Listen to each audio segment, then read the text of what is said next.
નમસ્કાર વિદ્યાર્થી મિત્રો, અંધકારમાં પ્રકાશનો પ્રદીપ એટલે પ્રજ્વલિતો જ્ઞાનમય પ્રદીપ. 10મું ચેપ્ટર આપણું ચાલી રહ્યું છે ગુરુત્વાકર્ષણ, જેમાં આજે આપણે બીજો લેક્ચર લેવાના છીએ. આજના લેક્ચરમાં આપણે ખૂબ અગત્યનો પ્રશ્ન છે, આપણો મોસ્ટ આઈએમપી પ્રશ્ન છે, તે શીખવાના છીએ. એ પ્રશ્ન છે આપણો ગુરુત્વાકર્ષણનો સાર્વત્રિક નિયમ લખો અને આકૃતિની મદદથી સમજાવો.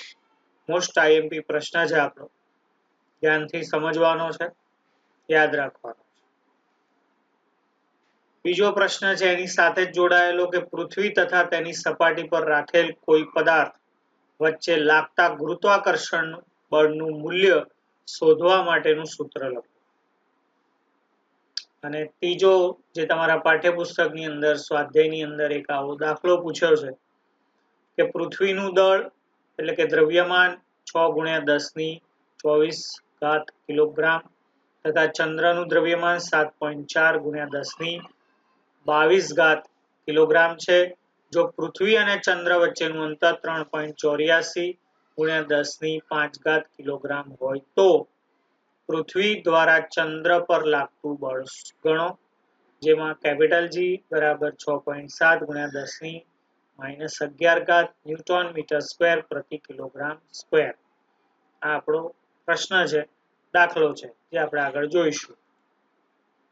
સૌથી પહેલો પ્રશ્ન મોસ્ટ આઈએમપી પ્રશ્ન છે, ગુરુત્વાકર્ષણનો સાર્વત્રિક નિયમ લખો, આકૃતિની મદદથી સમજાવો. નિયમ આપણે અહીંયા લખ્યો છે, ગુરુત્વાકર્ષણનો સાર્વત્રિક નિયમ. વિશ્વનો દરેક પદાર્થ બીજા પદાર્થ પર આકર્ષણ બળ લગાડે છે. બે પદાર્થો વચ્ચેનું આકર્ષણ બળ તેના દળોના ગુણાકારના સમપ્રમાણમાં અને તેમની વચ્ચેના અંતરના વર્ગના વ્યસ્ત પ્રમાણમાં હોય છે. ફરીથી એકવાર, ગુરુત્વાકર્ષણનો સાર્વત્રિક નિયમ. વિશ્વનો દરેક પદાર્થ બીજા પદાર્થ પર આકર્ષણ બળ લગાડે છે. બે પદાર્થો વચ્ચેનું આ આકર્ષણ બળ તેમના દળોના ગુણાકારના સમપ્રમાણમાં અને તેમની વચ્ચેના અંતરના વર્ગના વ્યસ્ત પ્રમાણમાં હોય છે. ફરીથી એકવાર મારી સાથે બોલો. વિશ્વનો દરેક પદાર્થ બીજા પદાર્થ પર આકર્ષણ બળ લગાડે છે. વિશ્વનો દરેક પદાર્થ બીજા પદાર્થ પર આકર્ષણ બળ લગાડે છે. બે પદાર્થો વચ્ચેનું આકર્ષણ બળ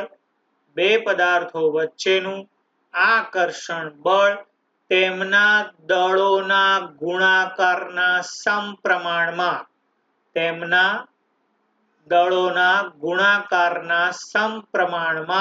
અને તેમની વચ્ચેના અંતરના વર્ગના વ્યસ્ત પ્રમાણમાં હોય છે. તેમના દળોના ગુણાકારના સમપ્રમાણમાં અને તેમની વચ્ચેના અંતરના વર્ગના વ્યસ્ત પ્રમાણમાં હોય છે. આ બળોની દિશા બંને પદાર્થોને જોડતી રેખાની દિશામાં હોય છે. આ છે આપણો ગુરુત્વાકર્ષણનો સાર્વત્રિક નિયમ, જેને આપણે એક ઉદાહરણ દ્વારા સમજવાનો છે.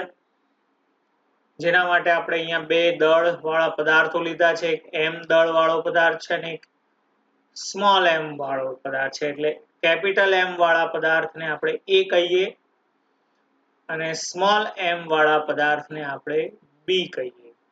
A પદાર્થનું દળ વધારે છે, B પદાર્થનું દળ ઓછું છે. તેમની વચ્ચેનું અંતર આપણે લીધું છે D. આકૃતિ ધ્યાનમાં રાખજો. તો આગળ ગણતરી કરીને આપણે સૂત્ર સાબિત કરવાનું છે, નિયમ સમજવાનો છે. બે પદાર્થ છે A અને B. A પદાર્થનું દળ M કેપિટલ M, B પદાર્થનું દળ સ્મોલ m. A પદાર્થનું દળ વધુ છે, B પદાર્થનું દળ ઓછું છે. બંને વચ્ચેનું અંતર કેટલું છે? D છે. ઓકે. આગળ આપણે જોઈએ ગુરુત્વાકર્ષણના સાર્વત્રિક નિયમ મુજબ, જે આપણે અગાઉ નિયમ જોઈ ગયા કે બંને પદાર્થો એકબીજા પર આકર્ષણ બળ લગાડે છે. આકર્ષણ બળનું મૂલ્ય તેના બંનેના દળોના ગુણાકારના સમપ્રમાણમાં હોય છે. આવું આપણે લખ્યું હતું પહેલી લાઈન. તેમના દળો તો આપણે અગાઉ જોઈ ગયા બે દળ હતા કેપિટલ એમ અને સ્મોલ એમ તેનો શું કર્યો ગુણાકાર એટલે ગુણાકાર ના સમપ્રમાણમાં હોય છે કોણ આકર્ષણ બળ અને તે આકર્ષણ બળને આપણે કહીએ છીએ ગુરુત્વાકર્ષણ બળ જેને આપણે કેપિટલ એફ તરીકે લીધો છે એટલે કેપિટલ એફ એટલે કોણ આકર્ષણ બળ એટલે ગુરુત્વાકર્ષણ બળ તેના બળનું મૂલ્ય બંનેના દળ શું છે એક કેપિટલ એમ અને સ્મોલ એમ બંનેના દળોના બંનેનો ગુણાકારના કેવા છે સમપ્રમાણમાં એટલે એફ ચલે છે એમ ગુણ્યા સ્મોલ એમ અને આપો 1 નંબર બીજી લાઈન શું હતી આપણી ગુરુત્વાકર્ષણના સાર્વત્રિક નિયમમાં બીજી લાઈન હતી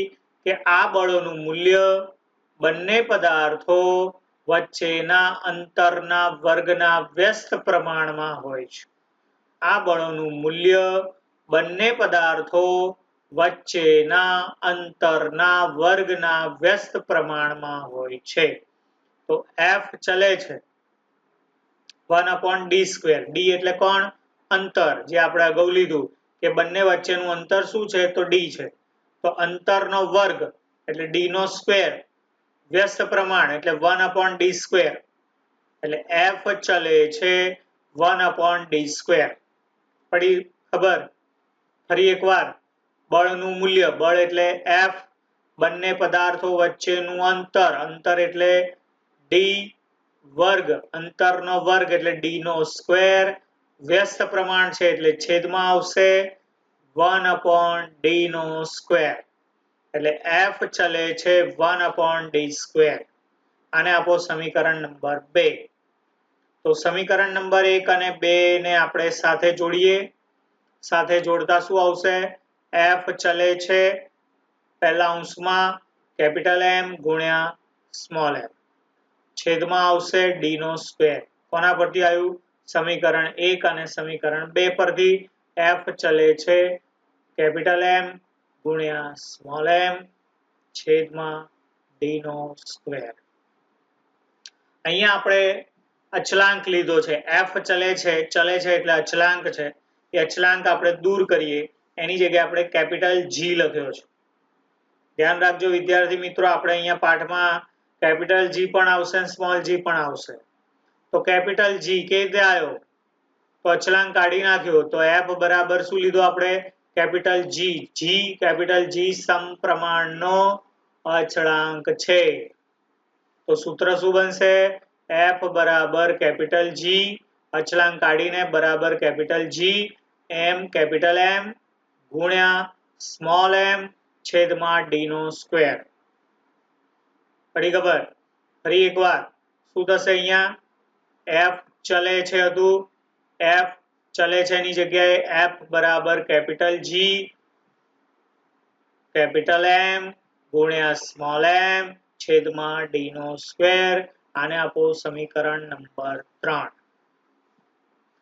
કોણ હતું કેપિટલ G એ સમપ્રમાણનો અચળાંક છે તેને આપણે ગુરુત્વાકર્ષણનો સાર્વત્રિક અચળાંક કહીએ છીએ યાદ રાખજો કેપિટલ G ના 5 મુદ્દા અહીંયા લખેલા છે તફાવત પરીક્ષામાં પૂછાશે કેપિટલ G સ્મોલ g નો તફાવત લખો જે તમને જાતે આવડવો જોઈએ કેપિટલ G નું નામ શું છે ગુરુત્વાકર્ષણનો સાર્વત્રિક અચળાંક કોનું કેપિટલ G નું નામ શું છે ગુરુત્વાકર્ષણનો સાર્વત્રિક અચળાંક ઓકે તો અહીંયા સમીકરણ 3 ની અંદર આપણે જોયું શું હતું સૂત્ર આપણું f capital G capital M ગુણ્યા m સ્મોલ છેદમાં d². તો સમીકરણ 3 પરથી g ના સૂત્રને કરતા બનાવીએ એટલે g ને કરતા બનાવ્યો તો d² છેદમાં જે ઉપર જતું રહેશે એટલે શું થઈ ગયું f ગુણ્યા d² આવી ગયું f ગુણ્યા d² અને આ બંને m નીચે આવી જશે એટલે બંને m કે આવી ગયા નીચે ફરીથી એકવાર શું થશે અહીંયા કેપિટલ G ને કરતા બનાવવાનો છે d છેદમાં છે d² છેદમાં છે એને હું બરાબરની આ બાજુ લઈ જઉં છું એટલે f ની જોડે d² ગુણાઈ જાય એટલે f ગુણ્યા d² થઈ જાય અને g ની બાજુમાં બંને m છે કેપિટલ ને સ્મોલ એના આપણે છેદમાં લઈ જઈએ એટલે અહીં છેદમાં આવી ગયા સૂત્ર શું બન્યું આપણું કેપિટલ G નું સૂત્ર શું બન્યું કેપિટલ G બરાબર કેપિટલ F ગુણ્યા d² છેદમાં m ગુણ્યા m ઓકે આને આપો સમીકરણ નંબર 4 તો સમીકરણ 4 પરથી આપણે બળ અંતર અને દળના એકમો મૂકવાના છે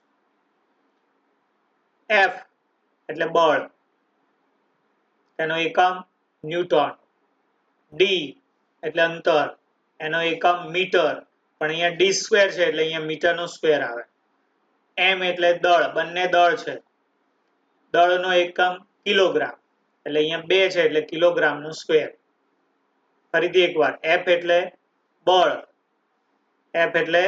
બળ એનો એકમ ન્યૂટન d એટલે અંતર અંતરનો એકમ મીટર પણ એ d² છે એટલે અહીંયા મીટરનો સ્ક્વેર m એટલે દળ દળનો એકમ કિલોગ્રામ પણ અહીંયા ડબલ છે કેપિટલ ને સ્મોલ એટલે કિલોગ્રામનો સ્ક્વેર તો અહીંયા કેપિટલ G નો SI એકમ શું થયો ન્યૂટન મીટર સ્ક્વેર પ્રતિ કિલોગ્રામ સ્ક્વેર શું થયો ન્યૂટન મીટર સ્ક્વેર પ્રતિ કિલોગ્રામ સ્ક્વેર જે એનો SI એકમ થયો F એટલે બળ બળનો SI એકમ ન્યૂટન જેને n સંજ્ઞા વડે દર્શાવાય d એટલે અંતર અંતરનો SI એકમ મીટર જેને m સંજ્ઞા વડે દર્શાવાય અને કેપિટલ M અને સ્મોલ m એટલે દળ દળનો એકમ કિલોગ્રામ જેને આપણે kg તરીકે લખીએ છીએ બરાબર તો એનો SI એકમ થયો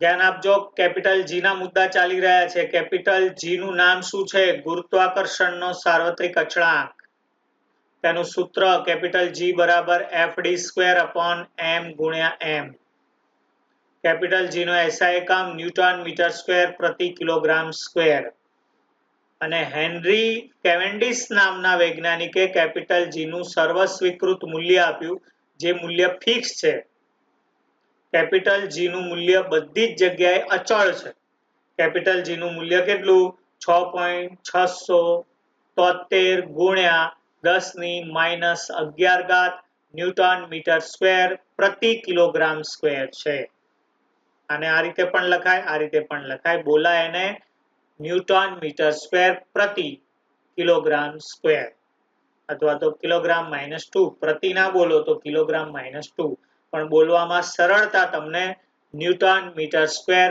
પ્રતિ કિલોગ્રામ સ્ક્વેર માં છે માટે એ રીતે આપણે બોલીએ છીએ આ કેપિટલ G નું મૂલ્ય થયું શું થયું ફરીથી એકવાર 6.67 ખાલી લખશો તો પણ ચાલશે અને 6.673 લખશો તો પણ ચાલશે 6.673 ગુણ્યા 10⁻11 ન્યૂટન મીટર સ્ક્વેર પ્રતિ કિલોગ્રામ સ્ક્વેર કોણે આપ્યું હેનરી કેવેન્ડિશ નામના વૈજ્ઞાનિકે G નું મૂલ્ય આપણને આપ્યું આ નિયમ સાર્વત્રિક એટલા માટે છે કે ગ્રહોના બનેલા મોટા ગ્રહો તેમજ સૂક્ષ્મ કણના બનેલા ઇલેક્ટ્રોન પ્રોટોન માટે સમાન રીતે તે સાચો છે માટે એને આપણે ગુરુત્વાકર્ષણનો સાર્વત્રિક અચળાંક કહીએ છીએ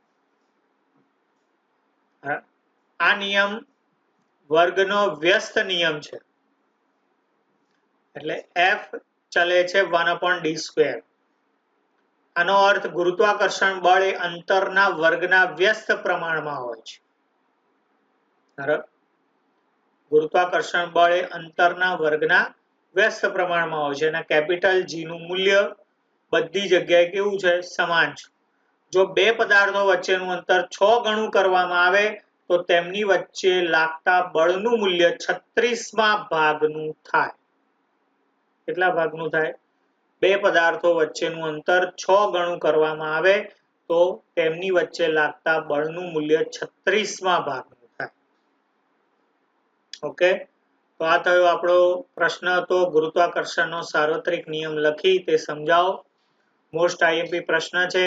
ગુરુત્વાકર્ષણના સાર્વત્રિક નિયમનું પહેલી લાઈન હતી કે બળનું મૂલ્ય બે પદાર્થોના દળના ગુણાકારના સમપ્રમાણમાં. તો F ચલે છે m ગુણ્યા m.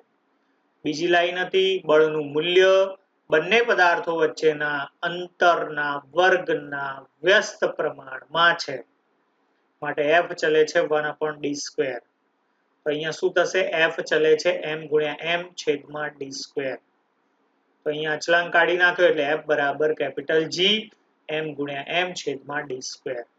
અહીં G ને કરતા બનાવ્યો આપણે, તો G કરતા બન્યો એટલે d² ઉપર ગયા એટલે fd² અપોન બંને m નીચે આવી ગયા m ગુણ્યા m. કેપિટલ G એટલે કોણ? ગુરુત્વાકર્ષણનો સાર્વત્રિક અચળાંક. કેપિટલ G નું નામ ગુરુત્વાકર્ષણનો સાર્વત્રિક અચળાંક. કેપિટલ G નું સૂત્ર G બરાબર fd² અપોન m ગુણ્યા m. કેપિટલ G નો SI એકમ ન્યૂટન મીટર સ્ક્વેર પ્રતિ કિલોગ્રામ સ્ક્વેર અને કેપિટલ G નું મૂલ્ય 6.673 ગુણ્યા 10⁻11 ઘાત ન્યૂટન મીટર સ્ક્વેર પ્રતિ કિલોગ્રામ સ્ક્વેર. વિશ્વના પ્રત્યેક ખૂણે કેપિટલ G નું મૂલ્ય અચળ રહે છે. આના 5 મુદ્દા થયા. એનું નામ, એનું સૂત્ર, SI એકમ, મૂલ્ય અને વિશ્વમાં પ્રત્યેક સ્થળે તેનું મૂલ્ય અચળ છે. આ 5 મુદ્દા યાદ રાખજો. તફાવત જ્યારે લખવાનો આવશે ત્યારે તેમાં તમારે લખવાનો છે. મોસ્ટ આઈએમપી પ્રશ્ન છે. કેટલી વાર લખશો? 3 થી 4 વાર આ પ્રશ્ન લખવો પડશે, ત્યારે તમને મગજમાં ઉતરશે. એમને એકવાર લખવાથી એકવાર જોવાથી નહીં યાદ રહે. 3-4 વખત વિડીયો જુઓ, પ્રશ્ન ફરીથી જુઓ અને 3-4 વખત લખો, 5 વખત લખો, જ્યાં સુધી ના આવડે ત્યાં સુધી લખો. મોસ્ટ આઈએમપી પ્રશ્ન છે, બધાને આ પ્રશ્ન આવડવો જોઈએ. તમારા સ્વાધ્યાય જે નાના નાના વચ્ચે પ્રશ્નો આપ્યા છે એમાંનો એક આ પ્રશ્ન છે, ગણતરી કરવાનો પ્રશ્ન છે, દાખલો છે. પૃથ્વીનું દ્રવ્યમાન એટલે દળ આપ્યું છે, દ્રવ્યમાનને દળ પણ કહેવાય, 6 ગુણ્યા 10⁻24 કિલોગ્રામ. ચંદ્રનું દ્રવ્યમાન એટલે દળ આપ્યું છે 7 ગુણ્યા 4 ગુણ્યા 10⁻22 કિલોગ્રામ. પૃથ્વી અને ચંદ્ર વચ્ચેનું અંતર આપ્યું છે 3.84 ગુણ્યા 10⁵ કિલોગ્રામ. તમારે પૃથ્વી દ્વારા ચંદ્ર પર લાગતું બળ શોધવાનું છે. કેપિટલ G નું મૂલ્ય ફિક્સ હોય 6.67. અહીંયા આપણે એક જ આંકડો લીધો છે પોઈન્ટ પછી, 6.7 ગુણ્યા 10⁻11 ન્યૂટન મીટર સ્ક્વેર પ્રતિ કિલોગ્રામ સ્ક્વેર. આ ના આપ્યો હોય તો પણ આ જ લેવાનું દાખલામાં, યાદ રાખજો. તો પૃથ્વીનું દળ જેને આપણે કેપિટલ M કીધો, જે આપેલું છે 6 ગુણ્યા 10⁻24 કિલોગ્રામ. ચંદ્રનું દળ જેને આપણે સ્મોલ m કીધો, 7.4 ગુણ્યા 10⁻22 કિલોગ્રામ. કેપિટલ G નું મૂલ્ય તમને આપ્યું છે 6.7 ગુણ્યા 10⁻11 ન્યૂટન મીટર સ્ક્વેર પ્રતિ કિલોગ્રામ સ્ક્વેર. પૃથ્વી અને ચંદ્ર વચ્ચેનું અંતર D જે તમને આપેલું છે, અંતર કેટલું આપ્યું છે? 3.84 ગુણ્યા 10⁵ કિલોગ્રામ. અહીં કિલોગ્રામ આપ્યા છે, એના આપણે અહીંયા કિલોમીટર અંતર છે 3.84 ગુણ્યા 10⁵ કિલોમીટર. કિલોમીટરના આપણે અહીંયા મીટર કરવાના છે. તો જે કિલોમીટર છે એના મીટર કરવા હોય તો 1000 વડે એટલે 10⁵ વડે ગુણી નાખવાના. તો અહીંયા 3.84 ગુણ્યા 10⁵ ગુણ્યા 10⁵ મીટર. અહીંયા 10⁵ ગુણ્યા 10⁵ એટલે 3 ને 5 કેટલા થઈ જશે? 8. એટલે 3.84 ગુણ્યા 10⁸ મીટર. આ બધાની કિંમત અહીંયા આપણે મૂકી દીધી છે. સૂત્ર આપણું હતું કેપિટલ F બરાબર કેપિટલ G કેપિટલ M ગુણ્યા m છેદમાં d². કેપિટલ G નું મૂલ્ય 6.67 ગુણ્યા 10⁻11. કેપિટલ M નું મૂલ્ય 6 ગુણ્યા 10⁻24. સ્મોલ m નું મૂલ્ય 7.4 ગુણ્યા 10⁻22 અને d અંતર છે 3.84 ગુણ્યા 10⁸ જે સ્ક્વેર છે, એટલે 2 વાર ગુણવાના. આનું સાદું રૂપ તમારે આપવાનું જાતે. આટલો જવાબ આવશે 20.174 ગુણ્યા 10⁻19 ન્યૂટન, કારણ કે F એટલે બળ, બળનો SI એકમ શું થાય? ન્યૂટન. આનો એક પોઈન્ટ આગળ લઈ લઈએ, અહીંયા એક શૂન્ય વધી જશે એટલે 2.02 ગુણ્યા 10⁻20 ન્યૂટન થાય. F એટલે બળ, F બરાબર 2.02 ગુણ્યા 10⁻20 ન્યૂટન થાય. આમ પૃથ્વી દ્વારા ચંદ્ર પર લાગતું બળ 2.02 ગુણ્યા 10⁻20 ન્યૂટન થાય. ગણતરી કરવાનો દાખલો છે, આમાં તમારે સમય વધારે આપવાનો છે. મેં ખાલી તમને હિન્ટ આપી છે કે આ સૂત્ર આવશે F બરાબર કેપિટલ G કેપિટલ M ગુણ્યા સ્મોલ m છેદમાં d સ્ક્વેર. પદ મૂકી દેવાના, ગણતરી કરવાની છે, સાદુરૂપ તમારે આપવાનું છે. ઓકે. પૃથ્વી તથા તેની સપાટી પર રાખેલ કોઈ પદાર્થ વચ્ચે લાગતા ગુરુત્વાકર્ષણ બળનું મૂલ્ય શોધવાનું સૂત્ર લખો. સૂત્ર આપણે અહીં લખેલું છે, કેપિટલ F બરાબર કેપિટલ G M ગુણ્યા M છેદમાં d સ્ક્વેર. હવે અહીંયા પૃથ્વી છે એની સપાટી એટલે કેપિટલ G એટલે ગુરુત્વાકર્ષણનો સાર્વત્રિક અચળાંક. આ જે કેપિટલ M છે પૃથ્વીનું દળ છે. ચંદ્રનું કીધું હોય તો એ પ્રમાણે ચંદ્રનું દળ લેવાનું. પૃથ્વીનું કીધું છે તો તમે અહીંયા ME પણ લઈ શકો, એ રીતે અલગ અલગ લઈ શકો. ચંદ્રનું કીધું હોય તો MM પણ અહીંયા બધા M ભેગા થઈ જાય એટલે આપણે અહીંયા આ કેપિટલ M એટલે પૃથ્વીનું દળ, સ્મોલ m એટલે પદાર્થનું દળ, d એટલે પદાર્થ અને પૃથ્વી વચ્ચેનું અંતર. એટલે દરેક વખતે આ ધ્યાન રાખવાનું. આ જે કેપિટલ M છે એ પૃથ્વીનું દળ, સ્મોલ m છે એ પદાર્થનું દળ. ચંદ્રનું કીધું હોય તો કેપિટલ M એ ચંદ્રનું દળ, ચંદ્ર પર કીધું હોય તો જે કીધું હોય, જે ગ્રહ કીધો હોય તે, આ પ્રમાણે તે મુજબ સૂત્ર લઈ શકાય. બરાબર. તો અહીંયા આજે આપણે મોસ્ટ IMP પ્રશ્ન શીખ્યા. એ પ્રશ્ન 3 થી 4 વખત જોવો, 3 થી 4 વખત લખવાનો છે. ના આવડે ત્યાં સુધી લખો, તૈયાર કરો. મોસ્ટ IMP પ્રશ્ન છે, યાદ રાખવાનો છે, તૈયારી કરવાની છે. અને આપણે નેક્સ્ટ લેક્ચરમાં નવા પ્રશ્નો સાથે મળીશું. ત્યાં સુધી વિડીયો જોતા રહો અને વિદ્યા મેળવતા રહો.